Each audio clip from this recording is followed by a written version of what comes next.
गाय है बट वो जर्सी है, हटाना है कि नहीं, है ना? मालूम है कि देसी गाय वही बता रहा हूँ। तो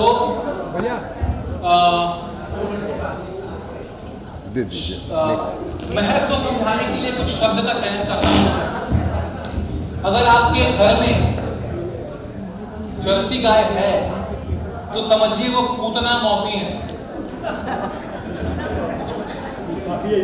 उनको उनके घर भेज दीजिए, ठीक है? हमें यशोदा मैया चाहिए, पूतना मौसी नहीं।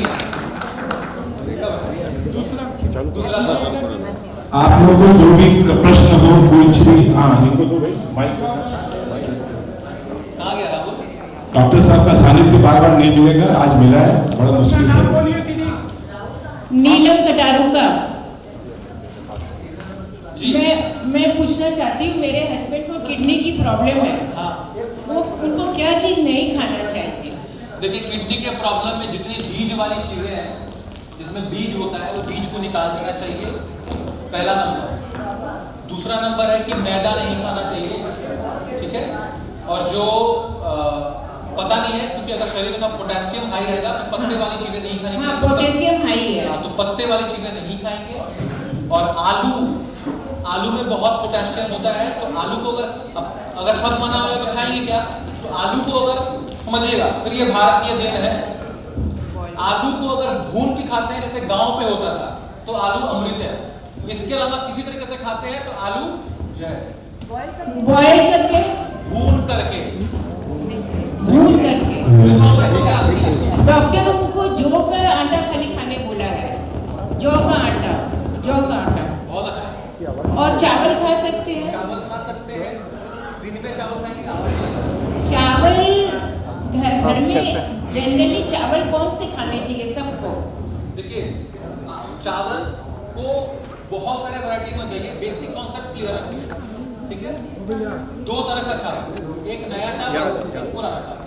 जो पुराने चावल होते हैं वो हल्के होते हैं पचने में, और जो नए चावल होते हैं वो बहुत भारी होते हैं पचने में। इसलिए बोला फिक्स मत कीजिए, अब चुनिए।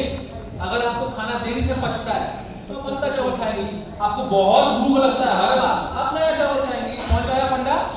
हमारे घर में गुलाब स्वरूप चावल बंद हो गया, बोलते हैं it is not good for health. Gulab Swaroop जो हम लोग मारवाड़ी लोग में खाया जाता है, अभी हम लोग गोविंद भोग बोलिए, गोविंद भोग, चाहे जो भी ये सब नहीं खाते हैं। गोविंद भोग अगर पुराना है बहुत अच्छा है, उन लोग वो सब क्या बंगाली लोग जो खाते हैं, गोविंद भोग उसना चावल वो खाते हैं। इसलिए मैं बताया था कि कुछ भी खराब नहीं है, कुछ भी अच्छा नहीं है। उष्णा चावल का मतलब हुआ कि आपने ऑलरेडी वो बॉयल होके एक बार आपके पास आया है, तो और हल्का हो गया, जिसमें आग का संयोग होगा वो चीज हल्की हो जाएगी। तो क्योंकि वो पहले से एक बार उबाला जा चुका है, उसके बाद मार्केट में आया है, तो बहुत हल्का है, तो हम लोग दिन भर बैठे रहते हैं और तो कोई काम नहीं है हमारा, तो हमारे लिए उतना चावल अच्छा है। मेरा नाम नरेंद्र चौधरी है और हम आपका दवाई ले रहे हैं। मैं ये फैटी लीवर और एक ये सांस फूलना, इसके बारे में अगर थोड़ा सा बता दें। फैटी लीवर का मतलब है फैट में जो बढ़ा हुआ है, फैट में लीवर में कफ का आ जाना, ठीक है? सबसे अच्छा उपाय है कंपल्सरी वॉकिंग जरूरी है, पहला दवाई है वॉकिंग कंपल्सरी है, ठीक है? दूसरा नंबर है कि सब्जियों में परवल, तोरू, करेला और लौकी, इसका सेवन ज्यादा करके करें, ठीक है? और तीसरा नंबर है कि दिनचर्या में, बल्कि ये भी आप रख सकते हैं कि रात को सोते समय त्रिफला का सेवन जरूर करें, ठीक है? तो मैं आपके हिसाब से जो घर में आप कर सकते हैं वो बता रहा हूँ, ये 3 चीज जरूर करें, हाँ? और जब वॉकिंग शुरू करेंगे वजन घटेगी, पेट थोड़ा कम होगा, सांस में आपको ऐसे ही आ जाएगा। यहाँ पर पहले यहाँ एक मिनट यहाँ पे दमा, देखिए मैं आपसे पौधों के बारे में बता रहा था, वैसे ही एक पौधा होता है, इतना बड़ा बड़ा होता है, बासक पत्ता बोलते हैं बंगाली लोग, है ना? बासक पत्ता, वो आप लगवाइए। बासक पत्ता कितने भी पुराने कफ को बाहर निकालता है, खांसी कम करता है, सांस की बीमारी को ठीक करता है, और कहीं से भी ब्लीडिंग हो रही हो आपकी, उस ब्लीडिंग को ठीक करेगा, चाहे पीरियड का हो, चाहे कहीं का भी हो। बासक पत्ता का नियमित सेवन करिए आप। सब्जी वालों को जाके बोलिए भैया हमको बासक पत्ता दे दो, जहाँ पे मेरे वाले लोग। हाँ शशि जी बोलिए। अरे यार संदीप,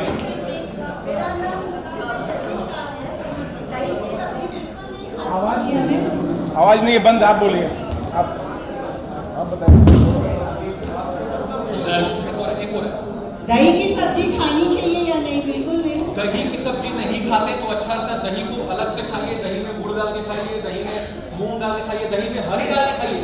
ये भी हमारे राजस्थान में तो हर सब्जी में दही डालती है। जरूरी थोड़ी है कि गलती से हमने कोई गलती कर ली तो उसको रिपीट करते रहे, जरूरी थोड़ी है। दही का सब्जी में थैंक यू। आशीर्वाद। हाँ वो स्वीट, थैंक यू।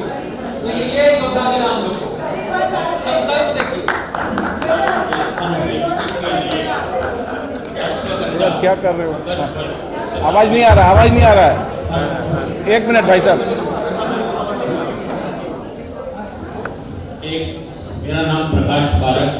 आप हट जाओ बॉस। के लिए अश्वगंधा, मकर ध्वज और शतावरी क्या हेमंत ऋतु में ही सेवन करना चाहिए या दूसरी, और तीनों को क्या एक साथ में सेवन कर सकते हैं?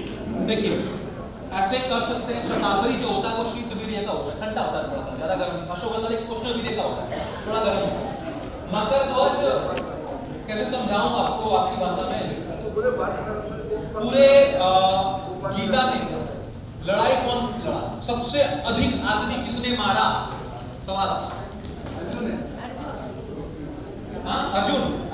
वाह क्या गीता पढ़े हैं। किसी का हिम्मत नहीं था, किसी का लेवल नहीं था कि एक का भी बाल बांका कर देगा कृष्ण नहीं चाहे। अगर कृष्ण नहीं चाहे तो किसी का बाल बांका नहीं होता। मारने वाला भी कृष्ण था, कराने वाला भी कृष्ण था, सब कुछ के लिए कृष्ण था। ये मकर ध्वज जो है कैटलिस्ट का काम करता है, कृष्ण का काम करता है। ये दिशा दिखाएगा आपको और अर्जुन मारेगा, ठीक है। तो मकर ध्वज उस अश्वगंधा और शतावरी को टारगेट पर ले जाए। बात समझे? जरूर खा सकते हैं और ऐसा नहीं है कि आप खाली ठंड में ही खा सकते हैं, खा सकते हैं। और एक छोटा सा प्रश्न और कि क्या क्रम होना चाहिए मॉर्निंग वॉक का, प्राणायाम का, ध्यान का और योगा का? जहाँ तक मुझे मालूम पड़ा है कि योगा उसके बाद में आप प्राणायाम कीजिए, उसके पश्चात ध्यान कीजिए, तो क्या सही क्रम? मैं छोटे में बता दे रहा हूँ इसको कि आपने शास्त्रीय नियम के हिसाब से आपने जब ब्रश कर लिया, कवर कर लिया, नशे कर लिया, इसके बाद आपको पहले अपने शरीर में, ध्यान सुनिएगा, अपने शरीर में खुद से तेल लगाना है। स्व अभ्यंग, पड़ोस वाले उसको मसाज वाले को बुला के नहीं लगाना है। मसाज वालों से आपको इंफॉर्मेशन दे दूं, ठीक है, जो मैं चेता रहा था आप लोग को कि आयुर्वेद का सेकेंड पार्ट अपने पास वाले आयुर्वेदिक वैद्य से पूछ के कीजिए। हम लोग कुछ दिन पहले ऐड देखे थे, अर्बन वालों ने जो बाल्टियां के काटते हैं घरों में घुस के, वो लोगों ने ऐड दिया है एट होम आयुर्वेदिक मसाज। तो भाई 13 साल पढ़ाए और 10 साल प्रैक्टिस के बाद हमको लगता है कि हम अभी आयुर्वेद का आ नहीं सीखे, और वो लोग आयुर्वेदिक मसाज घर में बेच के दे देंगे आपको बिना जाने कि आपकी प्रकृति क्या है, विकृति क्या है, स्टेटस क्या है, सब कुछ। एमएनसी नहीं चलेगी, ठीक है। ये स्पेसिफिक होना चाहिए। आपको मसाज करना कराइए, वो आयुर्वेदिक मसाज नहीं है फिर। और आयुर्वेदिक मसाज इतना छोटा बचकाना वाला चीज नहीं है कि कहीं भी गए स्पा में घुस गए और आयुर्वेदिक हो गया, वो आयुर्वेद नहीं है। मैं सावधान कर रहा हूँ, स्पा आयुर्वेद नहीं है, हर्बल बिस्किट आयुर्वेद नहीं है, हाँ। और उन लोगों का घर का मसाज आयुर्वेद नहीं है।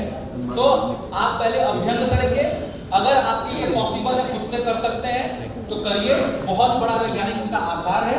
नहीं कर सकते हैं, खुद से थोड़ा सिर में डालिए, पैर में लगाइए और थोड़ा नाभि में लगाइए, इतना तो कर सकते हैं।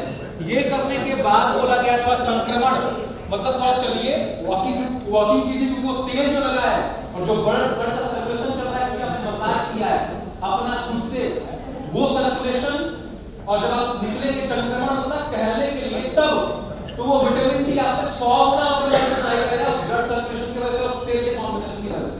ये साइंटिफिक आधार है इसका, ये आयुर्वेद है। और उसके बाद